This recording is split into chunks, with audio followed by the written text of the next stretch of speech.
할렐루야.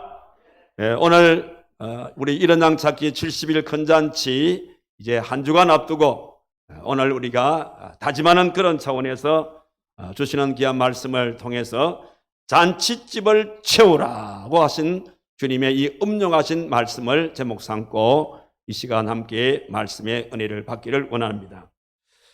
이런 말이 있습니다. 불교는 초상집 같고 유교는 제사집 같고 우리 기독교는 잔치집 같다.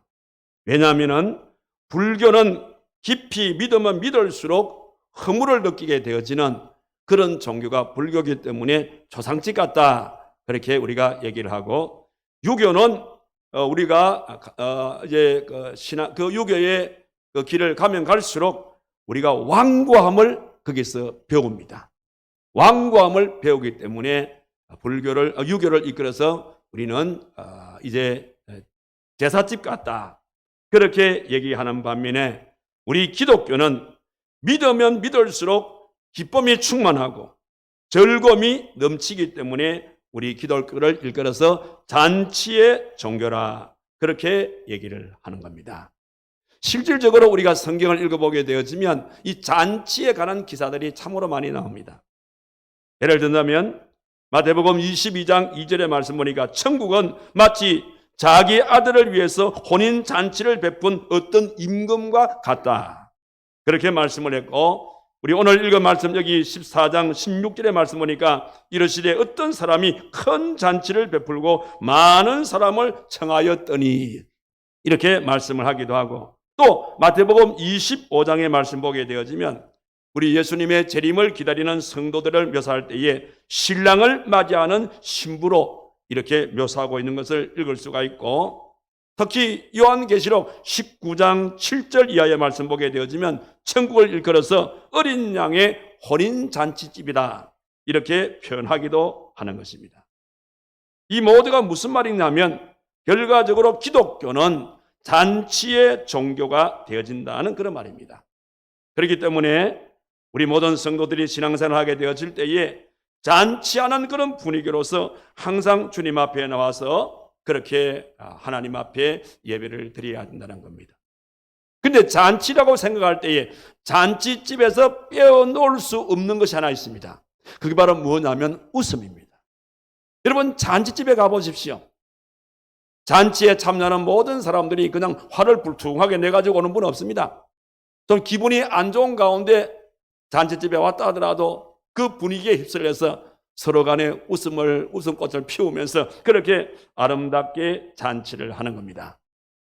그런 연구로 오늘 저와 여러분들이 이 교회가, 우리 기독교가 잔치의 집과 같다고 한다면 우리의 이 모임 속에서도 하나님 앞에 웃음을 잃지 않는 성도가 되어야 되는 겁니다. 그러면 이러한 잔치 속에서 우리가 웃는 우리의 웃음은 어떤 웃음이냐? 일반적인 그런 이런 우리가 너털 웃음이라 아니라 이 말이에요. 누구를 비하냐 하는 그런 비웃음도 아닌 것입니다. 우리가 잔치집 같은 이런 하나님의 이 교회에 나와서 하나님 앞에 예배를 드릴 때 우리가 웃을 수 있는 이 웃음은 바로 신령한 웃음이다. 그렇게 성경은 우리에게 가르쳐주고 있는 겁니다. 신령한 웃음이 우리 속에서 이렇게 아름답게 꽃피워져야 된다는 사실인 겁니다. 제가 이 웃음이라 그러니까 이런 재미있는 유머가 생각이 나서 제가 한번 소개할게요. 어느 장례식장에 세구의 시체가 들어왔어요. 세구의 시체가 들어오는데 이 세구의 시체 모두가 다 웃으면서 웃는 모습으로 다 세상을 떠난 겁니다. 그래서 그 모습을 본 한 사람이 너무 신기해서 그 책임자한테 물어봤어요. 아니, 여기에 세 사람이 왜 이렇게 다 웃다가 죽었죠? 왜 그렇게 됐냐고 이렇게 물었어요. 그러니까 거기 책임자가 하는 말이, 여기에 돌아가신 이 첫 번째 이 사람은 왜 웃다가 죽었냐면 이 사람이 복근에 당첨이 됐던가 봐요. 복근에 당첨이 돼가지고 너무 좋아서 막 웃다가 심장마비로 죽었대요. 그래서 이렇게 웃다가 죽었다는 겁니다. 그래요. 그럼 이 두 번째 사람은 왜 웃다가 죽었죠? 이 사람은요, 자기 아들이 서울대학을 지망했는데 계속 떨어지는 거라. 이번에 사수체인데, 이번에 된 거예요. 그래서 이분이 너무너무 좋아서 웃다가 입이 찢어져가지고 죽었다는 거예요. 그러냐. 그런데 이 세 번째 이 사람은 왜 또 이렇게 웃다가 죽었죠? 이 사람은요, 벼락 맞아서 웃다가 죽었다는 거예요. 아니, 벼락을 맞으면 웃을 수가 없는데 어떻게 벼락을 맞아 죽으면서 이렇게 웃을 수가 있죠? 이런 물으니까 이 사람이 벼락이 칠 때 불이 번쩍하잖아요. 불이 번쩍하니까 사진 찍는 줄 알고 그래서 웃는 포즈 취하다가 벼락 맞아 죽었다는 겁니다. 그래서 이 사람이 이렇게 웃다가 죽었다. 이거 뭐 유머라고 제가 말씀드렸죠. 제가 이 얘기를 왜 하냐면, 우리 사람들은 어떤 어려움이 온다 하더라도, 어떤 비극을 우리가 당한다 하더라도 웃을 수 있는 사람이더라. 특별히 우리 믿음의 성도들은 항상 우리의 입가에는 기쁨을 우리가 잃지 아니하고 우리의 신앙생활 자체가 늘 웃을 수 있는 그런 믿음의 삶을 살아가잖아요. 왜 그런가 하면, 우리 성도들이 주님 앞에 나와서 하나님 앞에 우리가 예배를 드릴 때에, 또 이 설교 시간에 또 우리가 하나님 앞에 늘 우리가 하나님께 기도하는 제목 가운데 이런 얘기 하잖아요. 하나님, 오늘 말씀을 통해서 나에게 큰 은혜를 주십시오. 우리는 이렇게 늘 하나님 앞에 은혜를 사모합니다. 여러분이 은혜란 뜻이 뭡니까? 이 은혜란 뜻은요, 헬라어로 카리스라며요. 이 카리스라는 이 뜻이 뭐냐면, 우리말로 번역한다면 기쁨이라 이 말이에요. 그러니까 내가 은혜를 받는다는 것은 바로 하나님 앞에 말씀을 통해서 내 마음속에 말할 수 없는 신성한 웃음을 회복하게 되어지는, 기쁨을 갖게 되어지는, 이것이 바로 하나님 앞에 은혜 받은 그런 증거라는 사실인 겁니다. 그런 맥락에서 볼 때에 우리 기독교를 일컬어서 잔치의 종교다 혹은 기쁨의 종교다 이렇게 말씀을 하는 것이고, 우리 기독교가 말씀과 기쁨의 종교이기 때문에 결국은 우리 교회는 어떤 교회가 되어야 되냐면 잔치집 같은 그런 교회가 되어야 된다라는 그런 말씀입니다. 그래서 오늘 저와 여러분들, 오늘 이 자리가 정말로 하나님 앞에서 잔치집 같은 그런 웃음이 활짝 필 수 있는 그런 우리 활천제일교회를 만들어가는 저와 여러분들이 되어야 될 줄로 믿습니다. 오늘 읽은 본문의 말씀 보니까 한 잔치가 소개되고 있습니다. 여기 우리 읽은 말씀 가운데 16절의 말씀 보니까 누가 이 잔치를 베푸는지를 여기 기록이 되어 있어요. 여기 보니까 어떤 사람이 큰 잔치를 베풀고 많은 사람을 청했다, 그렇게 기록이 되어 있어요. 여기에 어떤 사람은 누굴 말합니까? 여기서 말하는 이 어떤 사람이라는 것은 영적으로 말씀을 드리면 하나님을 의미하는 겁니다. 그리고 여기에 큰 잔치란 것은 어떤 잔치를 말하냐면 바로 천국 잔치를 말하는 겁니다. 이 말씀의 배경은 바로 이스라엘을 배경으로 해서 오늘 이 말씀이 기록되고 있는 겁니다. 그런데 어떤 사람이 큰 잔치를 베푸게 되어졌는데 자기의 그 종들에게 청함을 받은 사람을 이제 잔치에 오라고 그들에게 통과하는 그런 내용입니다. 그런데 이스라엘 사람들은 잔치를 하게 되었을 때에 우리하고 약간의 차이가 있습니다. 우리나라 사람들은 어떤 잔치가 있게 되어지면, 특히 이제 우리 젊은 남녀가 결혼을 하게 되어지면 청첩장이라 해가지고 많은 이제 지인들에게 그 청첩장을 보내지 않습니까? 그 청첩장을 보게 되어지면 몇 날, 몇 월, 몇 시 어디에서 이제 누구가 결혼을 하게 되어진다.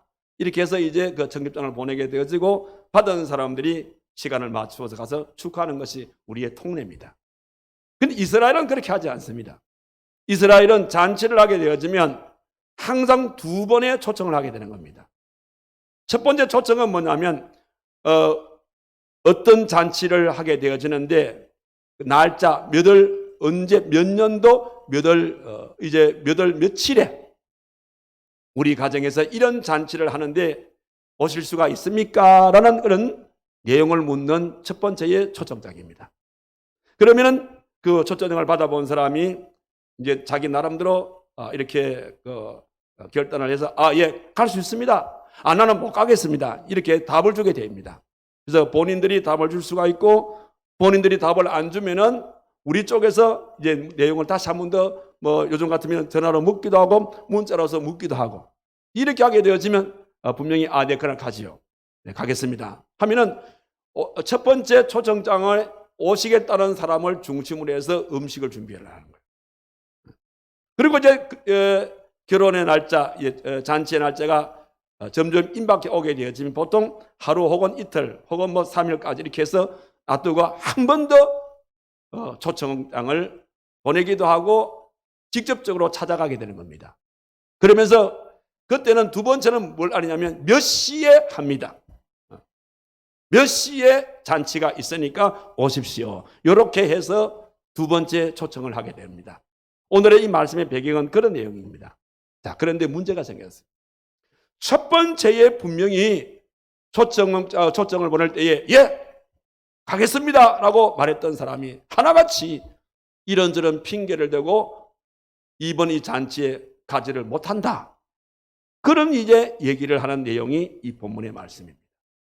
자, 그런데 먼저 우리가 여기서 알 것은 뭐냐면 초청을 받은 사람이 도대체 무엇 때문에 그 초청을 거절했을까?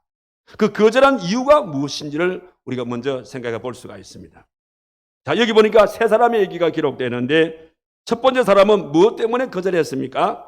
여기 18절의 말씀 보니까 다 일치하게 사양하여 한 사람이 이르되 나는 밭을 샀음에 아무래도 나가 보아야 하겠거니 청컨대 나는 나를 양해하도록 하라. 밭을 샀기 때문에 내가 그 잔치에 가지 못하겠다. 이렇게 사용을 하는 겁니다. 여기에 밭을 샀다는 것은 어떤 의미냐면 물질의 욕망 때문에.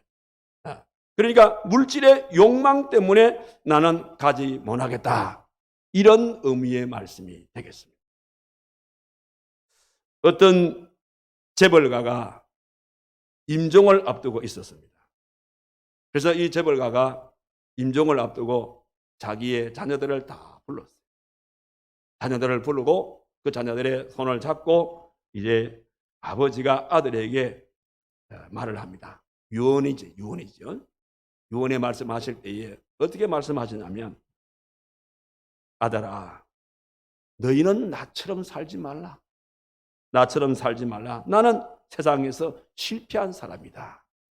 그렇게 아버지가 아들에게 얘기했어요. 그러니까 이 아들, 이 딸, 자녀들이 하는 말이 아버지, 무슨 그런 말씀을 하십니까? 아버지는 세상에서 사업에 대성공을 하신 분이십니다. 아닙니다. 이렇게 자녀들이 아버지에게 얘기했어요. 그러니까 아버지가 하는 말이 아니다. 나는 사업에 실패한 자고 나는 인생에 실패한 자다. 그렇게 얘기했어요. 그러면서 하는 말이 왜냐하면 나는 재산을 모으기 위해서 친구를 버렸고 나는 사업에 성공하기 위해서 사랑하는 사람을 버렸고 나는 권세를 얻기 위해서 진실을 포기했고 하나님을 버렸고 나는 교회를 버렸단다. 그리고 돈을 써야 할 때에 쓰지 못했고 전략하며 산다고 했지만은 이제 오늘 이것마저도 놓을 시간이 다 된 것 같다. 그렇게 말하면서 결국은 그 아버지는 운명을 했다는 겁니다.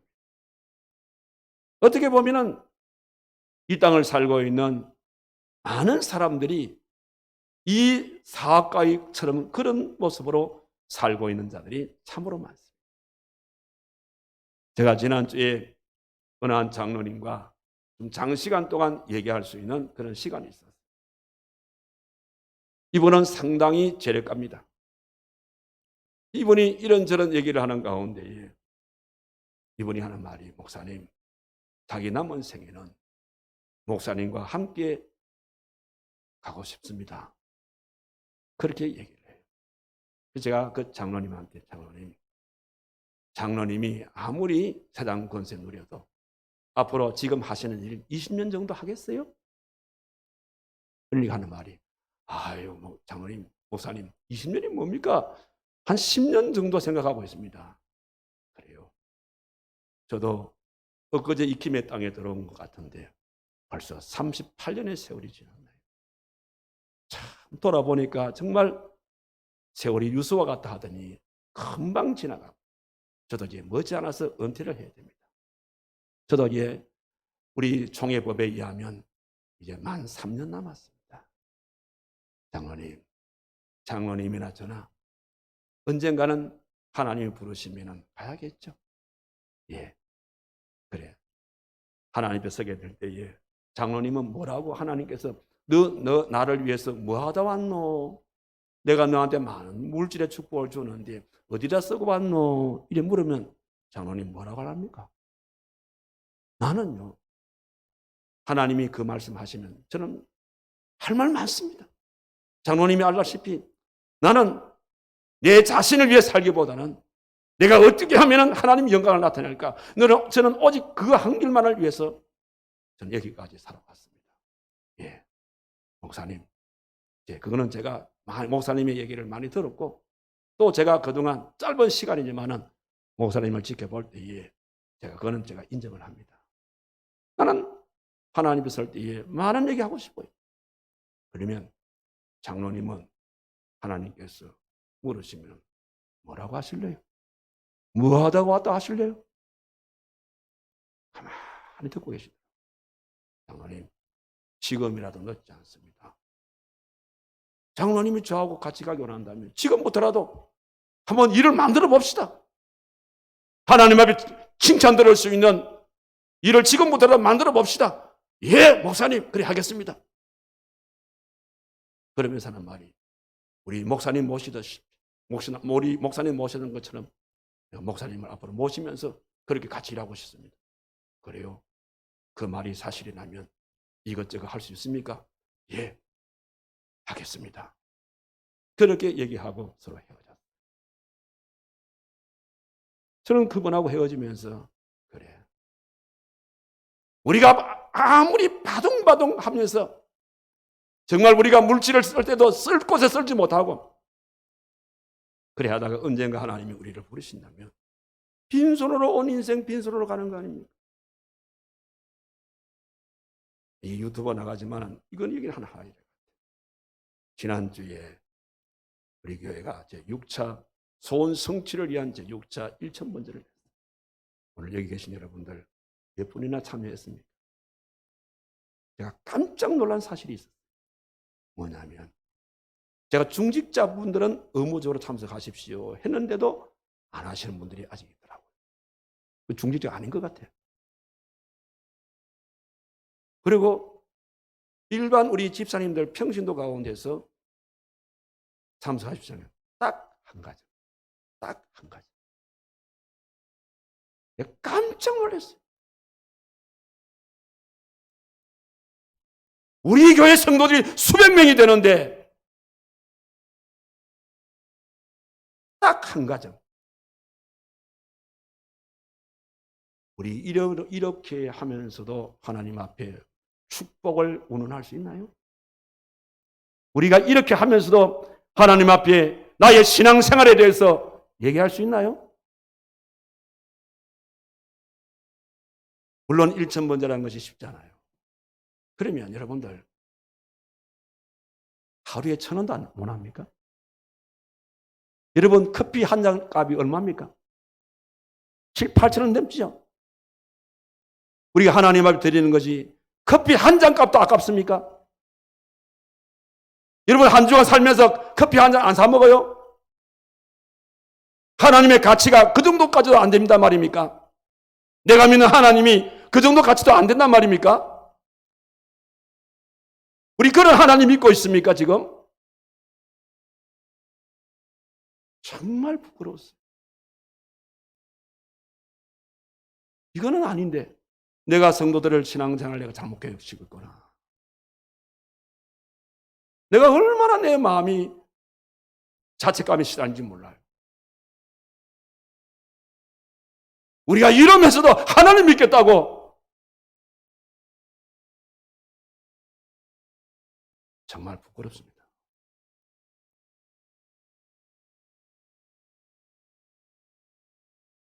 물질이 있는 곳에는 마음이 있다 그랬는데 여러분 마음은 내가 볼 때는 하나님한테 있는 게 아닌 것 같아요. 다 세상에 있는 것 같아요. 무엇을 먹을까? 무엇을 입을까? 무엇을 마실까? 어떤 취미생활을 할까? 어디가 즐길 것인가? 어디 가서 커피물 마실까? 어디 가서 외식을 할까? 누구하고 할까? 전부 다 그런 생각밖에 없는 것 같아요. 그러면서도 어렵다는 거예요. 뭐가 어렵습니까? 과거에 비해서 뭐가 어렵습니까? 내가 그런 말을 했어요. 옛날 사람들이 어렵다는 것은 먹지 못해서 어렵다 그랬어요. 요즘 사람들이 어렵다는 것은 내가 하고 싶은 취미생활 제대로 못하니까 어렵다는 겁니다. 이번에 이 소재가 소원 성취입니다. 여러분 소원도 없습니까? 우리 청년들은 한 명도 참석 안 했어요. 무슨 희망을 갖다 말입니까? 여러분들이 할 일을 하면은 왜 목사님이 여러분을 격려 위로 안 하겠습니까? 할 일은 본인의 사명을 안 하면서 목사님 우리 격려해 주세요. 위로해 주세요. 뭘 위로하고 뭘 격려하란 말입니까? 한 일이 있어야 위로하고 격려가 되는 것이지요. 아무 일도 안 하고 있는데 뭘 격려하고 위로하란 말입니까?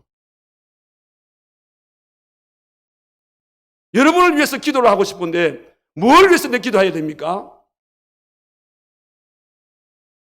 내가 이렇게 주를 위해서 하고 싶은데 이 일을 하고 생활이 어렵습니다. 하나님 이거 할 수 있도록. 그러면 목사님이 하나님 아목의 집사가 이런 일을 주님 앞에 약속했는데 힘이 든다 합니다. 하나님 이 일을 감당할 수 있는 능력을 주시고 물질의 축복을 주시고 그 이상의 복을 주셨어. 참으로 주의 자녀가 잘 되는 모습을 저를 통해서 많은 분들이 보게 내가 얼마나 기도할 수 있는 제목이 나온다 합니까? 아무 일도 안 하는 사람한테 뭘 내가 위해서 기도하고 무슨 기도를 하란 말입니까 내가 지금. 너무 이기적으로 믿지 마세요. 여러분은 본의 아니게 너무 신앙이 이기적인 거예요. 개인적인 거예요. 우리의 모습은 하나님 영광하고 많이 떠났어요.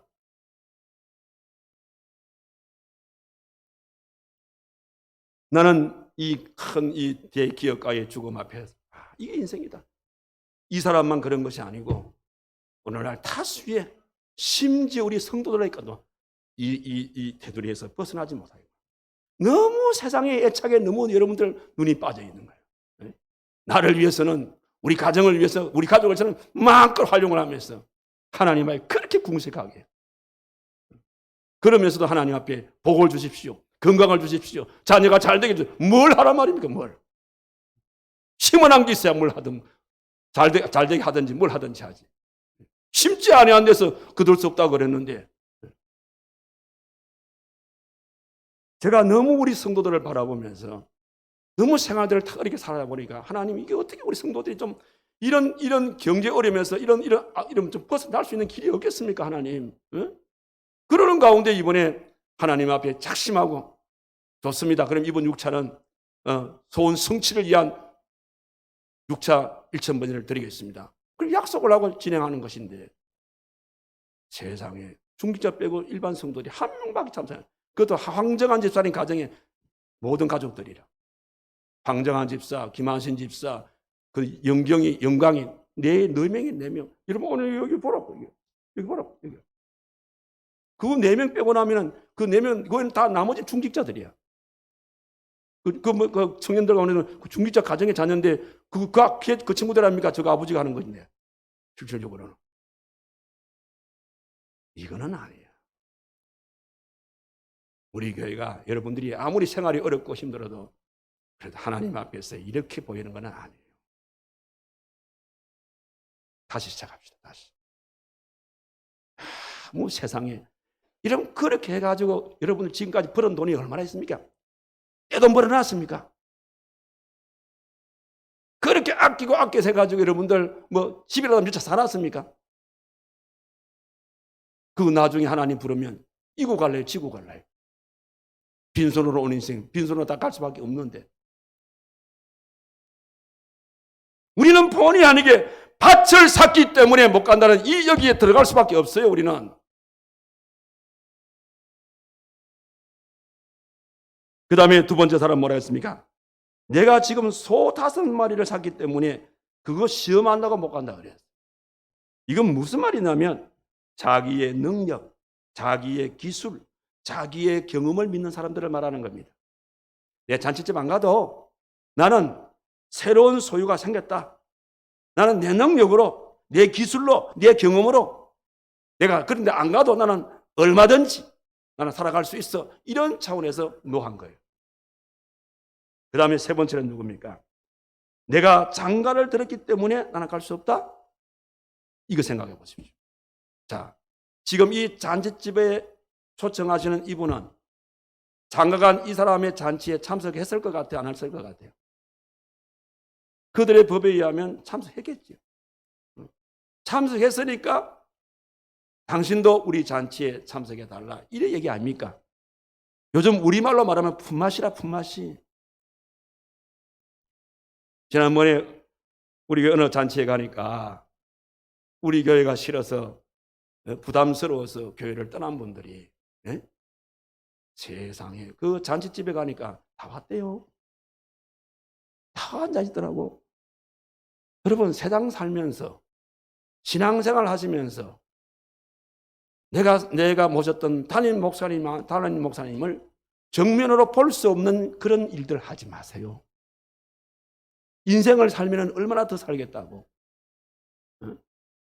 내가 주의 종을 정면으로 보지 못하고 피할 수밖에 없는 그런 인생을 왜 삽니까?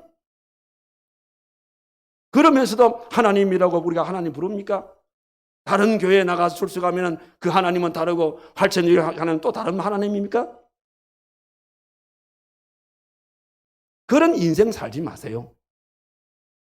내가 우연히 식당에 가가지고 우연하게 만났어. 그러면 모처럼 만난 목사님 같으면 서로 반가워가지고 아이고 뭐 목에 뭐 권사 집사 어디 있었나 잘 살았나 이런 대화가 오가야 안 되겠어요? 무슨 죄인처럼 다 고개 떨구고 다 눈을 다 피하고 뭐 죄인처럼 그냥 고개 푹 숙이가지고 이게 뭐예요? 나도 얼마나 멋쩍던지 그 자리가. 그래서 내가 다른 핑계 대고 내가 그 자리에 나와버렸어. 이분들이 왜 왔냐? 품맛이라 품맛이. 최소한 품맛 있는 건 해야 안 되겠습니까? 그런데 여기에 세 번째 사람은 그 품맛이마저도 안 하는 거예요. 참 사람 아니죠. 제가 왜 이 얘기하면 아마 지금 여러분들 다음 주에 여러분들 나름대로 누구하고 약속을 하고 다 약속했을 겁니다. 그래서 다음 주에 나하고 약속한 사람이 몇 명이구나. 내가 그분들을 다 오겠지. 그럼 절대 그런 마음 갖지 마세요. 지금 그걸 경계하는 겁니다. 자, 여러분들하고 처음에는 어떤 분위기에서 약속이 오갔는지 모르겠지만은 지금 이들의 마음 속에는 사탄 마귀가 가만두지 않습니다. 어떤 모양으로도 못 갈 수 있는 이런저런 핑계거리를 만들어줍니다. 예를 들면 갑자기 그날 우리 친구들 모임이 있어가지고 생겨가지고 못 가겠다. 그날 또 마침 내가 병원에 입원하는 날이다. 그날 서울에 있는 우리 아들이 오는 날이다. 그날 우리 개 모임 있는데 오늘 어디 모임? 오늘 우리 그날 우리 뭐 동호회 모임 있는데 그날 마침 우리가 산행하는 날이다. 얼마든지 이런저런 핑계를 가지고 여러분들 얘기할 수가 있어요. 그럴 때 여러분들 절대로 물러나지 마세요. 그래서 이번 한 주간 동안 여러분의 마음속에 그날 내가 간다 한 그런 분 최소한 3분 이상 만나야 됩니다. 전화로 만나든 직접 찾아 방문해서 만나든 만나가지고 다짐하고 또 다짐하고 또 다짐해야 됩니다. 그럼에도 불구하고 그날 이런저런 일로 정말 못 가겠다라고 말하면 끝내지 마시고 그러면 언제 올래? 좋아. 18일 날 못 온다 하다. 그러면 그 다음 주 올래? 반드시 약속하십시오. 이왕 칼을 뽑았으니까, 여러분들, 우리 그런 말이잖아요. 칼을 뽑았으니까 썩은 호박이라도 우리 찌르라는 말이 있지 않습니까? 그러니까 절대적으로 한번 약속했기 때문에 이번이 아니면 언제? 다른 날을 약속을 하십시오. 자, 이래서 초청받은 이 사람들이 이렇게 저렇게 해서 다 거절을 했습니다. 거절을 했을 때에 주인은 어떤 태도를 여기 취했습니까? 여기 21절 말씀 보세요. 여기 보니까 종이 돌아와 주인에게 그대로 고하니 이에 집 주인이 노하여 그 종에게 이르되 빨리 시내의 거리와 골목으로 나가서 가난한 자들과 그 다음에 몸 불편한 자들과 맹인들과 전원자들을 데려오라 하니라. 자, 여기에 거리란 것은 넓은 길을 말하는 거고 골목이란 것은 좁은 길을 말하는 겁니다. 그러니까 이 말의 영적 의미는 뭐냐면 부자나 가난한 사람 할 것 없이 모두 다, 다시 말씀드리면 전도에는 빈부귀천이나 남녀노소가 없다, 이런 말씀인 겁니다. 그래서 종들은 그 주인의 말을 듣고 그대로 열심으로 큰 길에 계시는 분들, 골목에 있는 분들, 그래서 많은 분들을 모시고 왔어요. 그런데 첫 번째 잔치에 가겠다는 사람이 얼마나 많았던지, 그렇게 해서 모아드려도 22절 말씀 보니까 뭐라 그랬습니까? 종이 이르되 주인이여 명하신 대로 하였으되 아직도 자리가 있나이다. 아직도 자리가 남아있는 거예요. 얼마나 사람들이 간사합니까? 가겠다고 했으면 와야 될 텐데 이렇게 해가지고 주인이 거기에 맞춰가지고 음식을 잔뜩 준비해놨는데, 그래서 이분들이 안 온다 해가지고 그래서 길가로 골목으로 가서 그냥 아무나 그냥 이 잔치 초청장을 안 보냈지만은 오자고 해서, 그래서 많은 분들이 따라와서 그 잔치에 참여했지만은 그래도 자리가 남았다 이 말. 그럴 때 주인께서 취한 행동이 뭡니까? 23절의 말씀 보세요. 자, 여기 보니까 뭐라 그랬어요? 주인이 종에게 이르되 길과 산 울타리가로 나갔어. 사람을 강건하여 데려다가 내 집을 채우라. 이게 무슨 말씀입니까? 여기에 강건이라는 이 단어가 중요한 단어인데, 강건이라 이 말씀 뭐냐면 우리가 원문에 그걸 그대로 우리가 원색적으로 표현한다면 손을 비틀어서라도, 이 말입니다. 손을 비틀어서라도 혹은 멱살을 잡고라도, 이런 뜻입니다. 그렇다고 손을 비틀린다는 멱살 잡고 하면 안 돼요. 의미가 그런 의미인데, 이 말의 뜻은 뭐냐면 눈물로서 설득하고 눈물로서 호소하라, 이 말. 내가 모시고 올 사람은 이래저런 핑계를 대게 되어지면 물러나지 마시고 눈물로서 설득을 하고 눈물로서 호소해서, 즉 다시 말해서 적극성을 띠고 최선을 다하라, 이 말입니다. 왜 그렇게 해야 되냐? 강건에 세 가지의 이유가 있습니다. 그 첫 번째 이유는 사탄의 역사가 강하기 때문입니다. 여러분, 우리가 전도란 것은 영적 전투입니다. 그러니까 교회가 가만히 있을 때는 사탄이 별로 그 교회에 별로 해코지를 안 해요.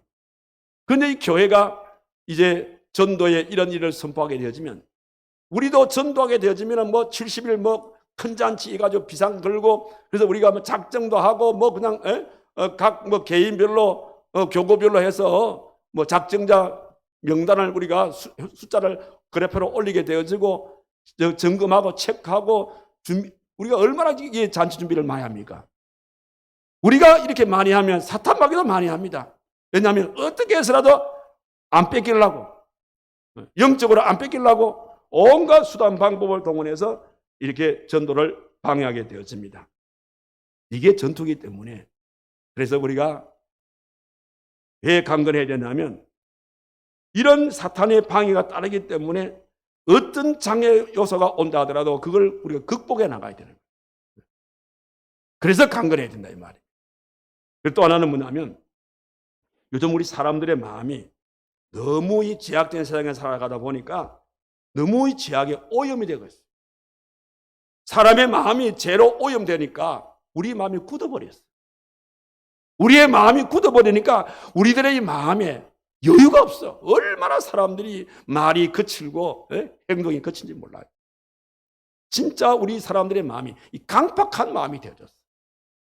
여러분, 굳어있는 마음, 이 강팍한 마음에 우리가 한두 번 그래가지고 그분들의 마음이, 예? 교회 가고 싶은 마음이 일어나겠습니까? 아니에요.